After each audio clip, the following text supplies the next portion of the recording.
Hey everyone, Andrew Hess here, and today I wanted to go over more Copilot techniques. Recently, we did SharePoint lists, we did some nice formatting there, JSON. Then we went to Microsoft Forms and created PDFs. So we did JSON, HTML. Now let's try out YAML. And so where is YAML very popular? There's a couple places.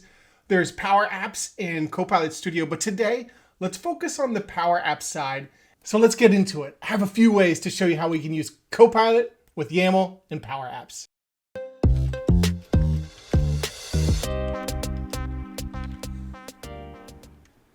All right, so the first thing I'm going to do, now you could reach out to any LLM if you wanted to, but I'm going to do this with Copilot. And I know there is a character limit right now, but what I'm going to do is I'm going to go to my screen container one, or maybe even the main container one, to kind of keep my prompt smaller.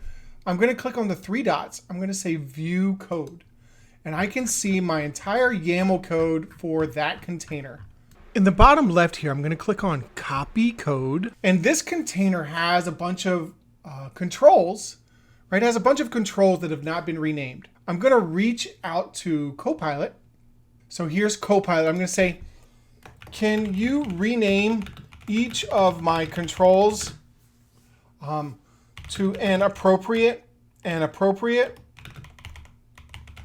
name? Show me what you are going to name them as first. Here is my YAML. So I'm saying, hey, I want you to rename them, but before you rename them, show me what you're going to rename them. So we're giving it like a conversation. I always say this, it's a conversation. It's not a one prompt done. Let's go back and forth. Let's strategize, right? I like to strategize first. No, I don't like the way they did that. It should be CON, LBL, TXT. So I don't like how it named it. So, okay, there we go. Container main, container employee gallery, employee card, image. That's fine. Label. That all looks good. That looks great. Now create the full YAML for me. So not only are we prompting, but we're kind of having that conversation. How many times I got to say that? We're having a conversation and we're strategizing first. We're not doing this one prompt done because I want to review what it's doing. So now we have that entire YAML. I press copy. I go to my main container. I delete the gallery. Let's see here. Actually, I could probably delete the main container. Delete in screen container one, paste back in, push it up. I now have everything renamed. Now you can go in here and do this manually, but we can see this one's off, right? That should be gallery. Wait, the gallery should be GAL. Hey, I didn't notice that. Gallery should be GAL. Okay. Now you can go in here and manually do this, each one of these if you want to, one at a time, or you could reach out to Copilot and do it with YAML.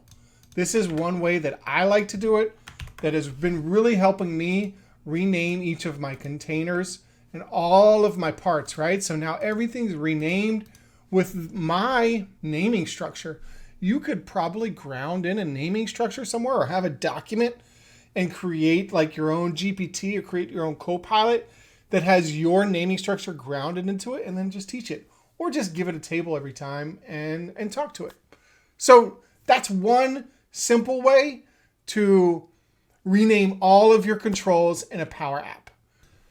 Okay, now that we have that YAML code, we have 5 people in there, right? So we have 1, 2, 3, 4, 5. Let's say, okay, can you add 5 more people to our data set just for more sample data?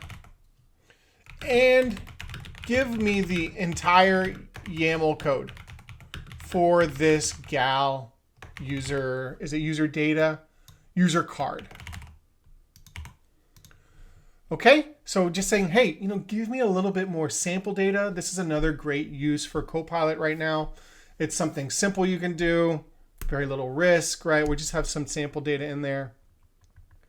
So we can see it's starting to put more people in there. And so now what I'm going to do is I'm going to say, hey, actually, I have some more images.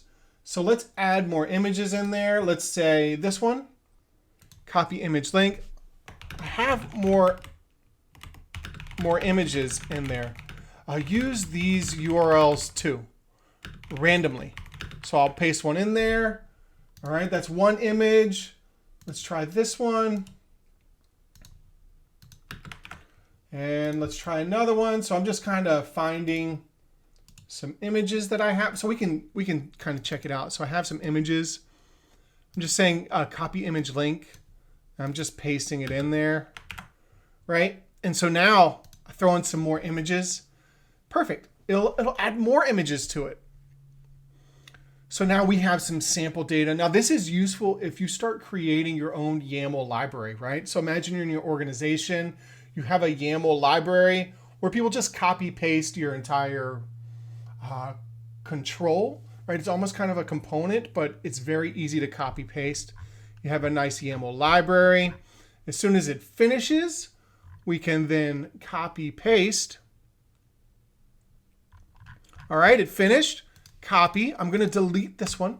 I'm just going to Control V right here. So Control V, and there we go. We got some more data in there. It looks like it didn't create all of the images. Let's see. Did it make up some of its own images? Robot contract. Yeah, these are made up. These are ones. So it did do a little bit of hallucination. So let's just tell it. You hallucinated a few URLs. Only use the URLs I have given you so far. It did kind of make up some of its own images or image names, but you can see some of my new ones came in there. All right, so now that it's done, I'm just going to copy this. I'm going to delete the gallery, Control V, right in there, boom. Now I have a larger gallery with more people in there, more data. I could have went in there and wrote the table myself. So we could have done the table myself or done that piece separately, but I just wanted to focus on the YAML part. Okay, so now let's try this. Let's change the font to our name. So let's look up fonts. So let's find a font, maybe something we can notice. How about this one? A.R. Christie. Let's try this one. Let's change, let me pull this over. Let's change the font of our name field to A.R. Christie. Make sure I spelled that right. Let's take a look at that again. So A.R. Christie, okay? A.R. Christie. Create the whole YAML. So I'm kind of just saying, hey, make another change for me. Now I could go in there and manually do this if I wanted to, but sometimes I think using Copilot is actually a little bit faster than finding that exact spot, changing the font. Now you could probably write a whole CSS at the beginning or use a with function. You could always use with. It's always a good idea. So we'll just copy. I'll delete this entire gallery, paste in. Now we have a new font for all of our names. All right, so here, this is where my opinion comes in, right? I know maybe there's some things you can do faster without Copilot, and some things you can do faster with Copilot. The key is to keep learning right now, right? Microsoft is just gonna make this stuff better and better and better. And while you're learning, while it's not perfect yet, Copilot's not perfect yet, while you're learning, I think you're gonna be ahead of everyone else if you start learning now. Right, so I'm practicing using Copilot. I practice using Copilot inside Microsoft 365. Right here on the sidebar, I practice using Copilot in Windows 11. YAML is pretty straightforward if you look at it. It's pretty straightforward. You can see all the names, all those settings that you set up on each one, like the buttons. You can see the borders. You can see all those settings, right? So that's where I'm at right now, is just keep learning Copilot. Who knows where Copilot's going to be in 2 or 3 years down the road. Here's another one. This is another idea. Now let's try it in here. I don't know how well it's going to work. Let's change the color of label user details based on the product. Choose different colors as you see fit. Now, I'm not sure how well this is going to work here in the browser mode, but we'll find out. Let's just let's see how it does. I want these text values so it changed it to blue. And that's not really what I wanted. So now let's try that again. Let's open back up Copilot for Windows. And so we have this here. So now let's try the same prompt. Can we pull in the same prompt? I'm gonna pull in the exact same prompt, and I'm gonna go to Copilot, and I'm gonna paste it in. All right, so this time, it's kind of showing me the different colors that it used. So that's nice. It gives me a nice table. On the sidebar, it didn't tell me the table, right? So this gives me more control, gives me a better view. I can say different things. All that comes in here. That's why I kind of like the Windows version a little bit better. So here we go. I'm just going to copy that. I'm going to delete the gallery. I'll just paste it back in. Now this is an error that I've been seeing a lot. I'm going to show you how I overcome this error. Now I'm in Visual Studio Code, which is free. You can download Visual Studio Code, but what's helpful is you can see the errors easily. So I'll just type in like example dot YAML, right? And so it knows that if there's an error in the YAML, it's going to tell me there's going to be red. And so you can see that right there. You see this parentheses. Now this is just right now, 2025, in 2025 October. This could change, but I know, you see how it has this red parentheses? All it's saying is this parentheses has been indented incorrectly. That's all it's saying. And so we got that error. We could find the error. We're starting to learn YAML. Very useful, right? You always want to double check AI's work. Now I just copy this and then I paste it in again. And there we go. Now it works. So look at that. We have different colors for the title. Now, which way is faster, do you think? Do you think it would be faster to write an if statement? Let's check out the statement that it wrote. So here on the color, so let's see on the color, it wrote a switch statement.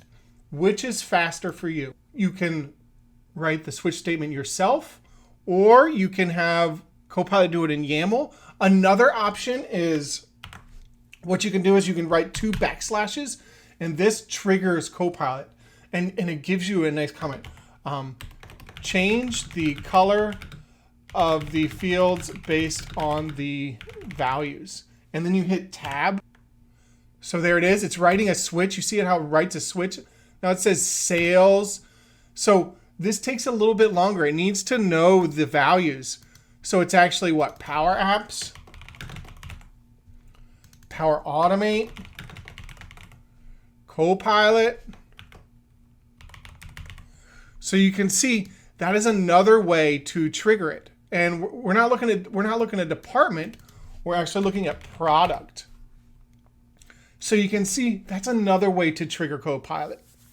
But what I like about this way is it actually creates a comment field. So you've actually commented your code. I really like the way this works. I'm just going to paste back in that switch statement. I like that when you write comments, it is left there and then you get Copilot. So I think that's very valuable. All right, so now you know how to do galleries. We did a pretty good gallery. We let Copilot work its way through, do some fun things. It's important to use hard-coded data at first. I think you should hard-code your items values in there at first. It will copy-paste better. This may change in the future. If you leave your data source in there, it may kind of get messed up. So right now, I'm kind of hard-coding my items values in there as I set up my gallery as I want. And then I can go to a separate tenant, right? I can go to an entirely different tenant. I can go to a new screen. So let's find a new screen, entirely new tenant, paste it in, boom. I have my gallery, completely different tenant, different environment. So Andrew Hess default. Here's my other one, Hess IT Solutions default. Entirely different tenant. Copy pasted the YAML code. It all came over. Very useful, right? So it's a little bit faster too. All right, I have another idea. I'm going to show you another way that I've used Copilot very well with Power Apps. Now to do this, what I'm going to do is I'm going to insert a table, the preview features, the new table. I'm going to connect it to my data source, right? And so we have a simple table here. Now you can come in here and manually edit these fields, add fields, right? You can find them. But one simple thing is to just check out the YAML. This YAML is very simple. And so I just come to Copilot. I say, I have a table. I have a data table. Remove content type. Let's see what else we want to remove. Content approval. Color tag from the table. And then add. So what are we missing? Let's add in full path or ID, folder path, ID and folder path. Or no, link, yeah, ID and folder path. And so then add ID and folder path. And then paste in the YAML, right? So now, so we can just do copy. We can delete our table 2, right? So delete table 2, paste in. We now have a new table, although folder path didn't come through. I guess there's no data on folder path right now. But you can see it removed columns and it added columns. Very useful. I think that's another good way to use it. Now, here's another use case that I like to do. So let's say we have another screen and let's say we have some fields. So let me just create some fields real quick for a form. All right. Okay, I have a simple form here. One, we have a hint text and accessible label in there because I want to make sure to add that. I have a date picker, an email, budget code, a button that has nothing. It does nothing right now on select. Everything is in a container because that makes it easy for me. That makes it easy for me to go to view code. Let's move me. Makes it easy for me to go to view code and grab all the code here. So we can see in here, right? Oh, right here. Text input, the accessible label, the placeholder. Let's copy this. Let's go back to Copilot. In Copilot, add accessible labels for each field. Let's just keep it simple. All right, so we saw that we had one accessible label in there. It understood the format. Now we can delete the container. The date picker was not in there. Dang it. Paste it in there. Oh, it is working. So it did a lot of work for me. So we have product name, email address, month, day. And now we can say, let's go to the other Copilot. Let's say, change my, what is this? Text input canvas 1_2 to a date picker. Once again, I'm in the way, but take a look there. We'll change it to a date picker. Let's see if that works. Working on it. Not able to do it, right? So what do?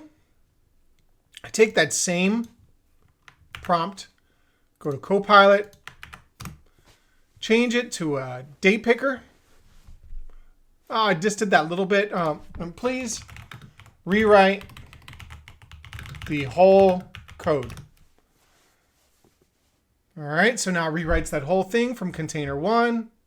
Looking good. Copy, delete container 1, paste it back in. There we go. We now have a date picker, so check that out. So we now have a date picker. We have accessible labels in there. If I come into my form and I start typing, right, it allows me to type. This is somewhere where I think it can really help So I'm going to say view code, copy. All right, it did the accessible label. Now do validation, especially on the email text field. Now do validation. This is huge. All right, goes in there. Make sure that it has a tooltip. That's nice. Let's check it out. Copy, delete, paste back in. Something went wrong. Probably a parentheses is off. Let's take a look so you can see the parentheses is off. Okay. Parentheses is off here. All right. Copy again. Paste. Something went wrong. Tooltip. There is no tooltip, is there? There's no tooltip. Please remove all tool tips. Okay, we'll have to fix the parentheses again probably.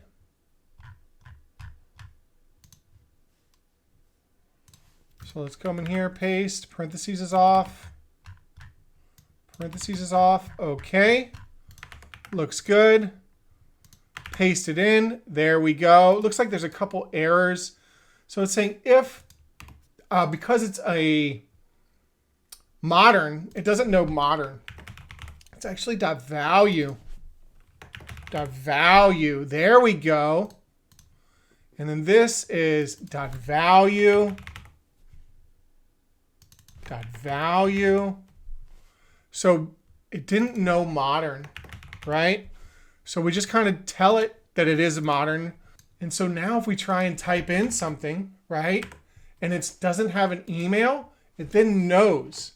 So we need an @ symbol and a .com, I believe, right? So let's see. At hotmail.com, then does it allow us? Then it turns green. But look at the submit button. It did the validation for us. And then as soon as we filled it in, then it allows us. As soon as there's not an email, the validation ends. That's beautiful. That's a lot of work that Copilot did for us. That's a ton of work, actually. So that's another way to do forms with Copilot. Let's see, what else? So change the text inputs to a light purple and the background of the container to a light gray. So I just want to change the colors up a little bit. Instead of me manually doing that, I can easily just reach out to Copilot real quick. Oh, it's probably going to do my parentheses once again. So you really got to pay attention to those parentheses. I bet you in a few months, it'll fix this problem. But right now, today, I don't want any comments either. Paste it in. There we go. And we're still with that modern issue. Let's try this again. Remember, text should be .value, not .text. We are using modern. Let's see if it fixes that for us. Good catch, it says. Okay. That looks good. So now we're getting even closer. We still have a parentheses problem a couple times, but everything else is looking pretty good. And so I'm going to delete it, paste it back in. Now we have our nice fields. We can fill stuff in. We can select a date. And we can say at here.com. Still doesn't know. AH. Then it knows and it allows you to submit. Although the submit button is not hooked up, I think if you had a large form, doing validation with YAML is very beneficial. So that's where I'm going to leave you at today. Today we did galleries with Copilot. We did tables with Copilot. We did forms with Copilot. We changed the colors. We made things look with different fonts. We changed conditional formatting. And right now, I think using the YAML code is just a little bit better than using the side navigation bar Copilot. That's just for now. In October 2025, I recommend you start testing this stuff out, right? Things are going to change. I don't know what it's going to be like in 1 year from now. That's why we need to start learning today. Thank you all for watching. My name is Andrew Hess. See you next week.